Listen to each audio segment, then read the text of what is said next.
മറ്റ് സംസ്ഥാനങ്ങളിലേക്കടക്കം ആക്രമണം വർദ്ധിപ്പിച്ചിരിക്കുന്നു. അങ്ങനെ കൃത്യമായ ഒരു സൈനിക നീക്കം പാകിസ്ഥാന്റെ ഭാഗത്ത് നിന്നുണ്ടോ എന്നാണ് സംശയിക്കേണ്ടത്. ഇവിടെ ഗുജറാത്ത് തീരത്ത് അടക്കം ആക്രമണം നടത്തുന്നുവെങ്കിൽ അത് കറാച്ചി ഉൾപ്പെടുന്ന ആ ഭാഗത്ത് നിന്നാകണം എന്ന് വേണം നമുക്ക് അനുമാനിക്കാൻ. അപ്പോഴും അത് ഉറപ്പിച്ച് പറയാൻ സാധിക്കില്ല. ഇന്നലെ നമ്മൾ മറുപടി കൊടുത്തത് ഒരു പ്രദേശം എന്നത് കറാച്ചി ആയിരുന്നു എന്നതും പ്രേക്ഷകരുടെ ശ്രദ്ധയിൽപ്പെടുത്തുകയാണ്. അതായത് കറാച്ചി, ഇസ്ലാമാബാദ്, ലാഹോർ ഉൾപ്പെടെയുള്ള പാകിസ്ഥാന്റെ തന്ത്രപ്രധാന മേഖലകളിൽ ആണ് ഇന്നലെ സൈന്യം തിരിച്ചടി നൽകിയത്. വ്യോമത്താവളങ്ങൾ അടക്കം ആക്രമിച്ചത്. അവിടെയാണ് കടൽ മാർഗം അടക്കം ആക്രമണം നടത്തുവാനും ആയുധങ്ങൾ എത്തിക്കുവാനും ഒക്കെ സാധിക്കുന്ന ഒരു മേഖലയാണ് കറാച്ചി എന്നത്.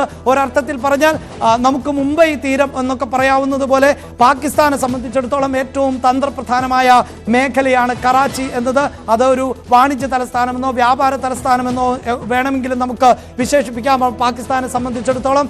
അങ്ങനെ കറാച്ചിയിലേക്ക് വളരെ കൃത്യമായ ആക്രമണം നടത്തിയിരുന്നു എന്നാണ് നമുക്ക് ലഭിച്ചിരുന്ന ഇൻപുട്ടുകൾ. അവിടെ നിന്ന് ഒരു തിരിച്ചടി ഇന്ത്യക്ക് നൽകുവാനുള്ള ശ്രമം ആണോ പാക് സൈന്യം നടത്തുന്നത് എന്നതിൽ നമുക്ക് ഉറപ്പില്ല. പക്ഷേ അത്തരം സാധ്യതകൾ തള്ളിക്കളയാനാകില്ല.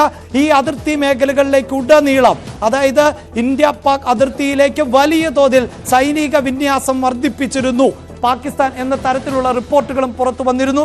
അങ്ങനെ ഉള്ള ഒരു സൈനിക നീക്കം നടക്കുന്നു എന്ന് മാധ്യമങ്ങളടക്കം റിപ്പോർട്ട് ചെയ്തുകൊണ്ടിരുന്നതിന് ഇടയിലായിരുന്നു അപ്രതീക്ഷിതമായ നീക്കങ്ങൾ മറുഭാഗത്ത് നടന്നുകൊണ്ടിരുന്നത്, ചർച്ചകൾ പുരോഗമിച്ചുകൊണ്ടിരുന്നത്. പാകിസ്ഥാൻ സൈന്യം ഇന്ത്യൻ സൈന്യവുമായി ആശയവിനിമയം നടത്തിയത്. അതിന്റെ അടിസ്ഥാനത്തിലാണ് നമ്മൾ വെടിനിർത്തൽ കരാറിലേക്ക് പോയത്. ഏതാണ്ട് 6 മണിക്ക് നടത്തുന്ന വാർത്താ സമ്മേളനത്തിൽ വിക്രം മിശ്രി വ്യക്തമാക്കിയത് 5 മണിയോടുകൂടി തന്നെ ഈ വെടിനിർത്തൽ കരാർ പ്രാബല്യത്തിൽ വന്നു എന്നുള്ളതാണ്. പക്ഷേ മണിക്കൂറുകൾ മാത്രമേ ആ വെടിനിർത്തൽ കരാറിന് ആയുസ് ഉണ്ടായിരുന്നുള്ളൂ എന്ന് വേണം നമുക്ക് അനുമാനിക്കാൻ.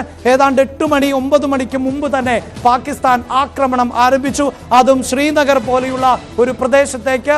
ആദ്യം പുറത്തു വന്നത് ശ്രീനഗറിൽ വലിയ തോതിലുള്ള ആക്രമണം നടക്കുന്നു എന്നുള്ള വിവരം ആയിരുന്നു. പക്ഷേ അപ്പോഴും നമുക്ക് സംശയങ്ങൾ ഉണ്ടായിരുന്നു. ശ്രീനഗർ പോലെയുള്ള ഒരു മേഖലയിലേക്ക് പാകിസ്ഥാനിൽ നിന്ന് ഡ്രോണുകൾ അടക്കം പറത്തിവിടുമോ? കാരണം ഈ വ്യോമപാത അല്ലെങ്കിൽ ആകാശ ദൂരം എന്നത് തന്നെ ഏതാണ്ട് 100 കിലോമീറ്ററിന് മുകളിൽ ആണ് പാകിസ്ഥാൻ അതിർത്തിയുമായി വിലയിരുത്തുമ്പോൾ. അപ്പോൾ അത്രയും ദൂരെയുള്ള ഒരു പ്രദേശത്തേക്ക് പാകിസ്ഥാൻ സൈനികമായ ഒരു നീക്കമാണോ നടത്തിയത്? അതിനപ്പുറത്ത് ആ മേഖലകളിൽ തീവ്രവാദികൾ നടത്തിയ ആക്രമണമാണോ എന്ന സംശയം നമുക്കുണ്ടായിരുന്നു. പക്ഷേ ജമ്മു കാശ്മീർ മുഖ്യമന്ത്രി തന്നെ അദ്ദേഹത്തിന്റെ എക്സ്പോസ്റ്റിലൂടെ ചോദിക്കുന്നു, എവിടെയാണ് വെടിനിർത്തൽ കരാർ പ്രാബല്യത്തിൽ വന്നത്? വലിയ തോതിലുള്ള ഡ്രോൺ വർഷം നടന്നുകൊണ്ടിരിക്കുന്നു എന്ന വിവരം പുറത്തു വന്നത്. അതിനുശേഷമാണ് മറ്റു മേഖലകളിൽ നിന്ന് പൂഞ്ച് ഉൾപ്പെടെയുള്ള, രജൌരി ഉൾപ്പെടെയുള്ള, ഉറി പോലെയുള്ള സെക്ടറുകളിൽ നിന്ന് വലിയ തോതിൽ ആക്രമണം നടക്കുന്നതിന്റെ ദൃശ്യങ്ങളും വിവരങ്ങളും ഒക്കെ പുറത്തു വന്നത്. ഇടയ്ക്ക് പഞ്ചാബിലേക്കും ആക്രമണം നടത്തുന്നു എന്നുള്ള വിവരം വന്നു. അതിന്റെ അടിസ്ഥാനത്തിലാണ് പഞ്ചാബിലെ ഫിറോസ്പൂർ പോലെയുള്ള പ്രദേശങ്ങളിൽ ബ്ലാക്ക് ഔട്ട് പ്രഖ്യാപിച്ചത്, ഹരിയാനയിലെ അംബാലയിൽ ബ്ലാക്ക് ഔട്ട് പ്രഖ്യാപിച്ചത്, നേരത്തെ ഗുജറാത്തിൽ അടക്കം ഡ്രോണുകൾ പ്രത്യക്ഷപ്പെട്ടു എന്നുള്ളത്. എന്തായാലും ഇന്ത്യയുടെ മിസൈൽ പ്രതിരോധ സംവിധാനങ്ങൾ, ഡ്രോൺ പ്രതിരോധ സംവിധാനങ്ങൾ വലിയ തോതിൽ ഈ ഡ്രോണുകളെ ചെറുക്കുന്നു എന്ന് തന്നെയാണ് ഇപ്പോഴും പുറത്തു വന്നുകൊണ്ടിരിക്കുന്ന വിവരങ്ങൾ. അതിനുശേഷം ഇന്ത്യ തിരിച്ചടി ആരംഭിച്ചതായുള്ള ചില റിപ്പോർട്ടുകൾ കൂടി വരുന്നുണ്ട്.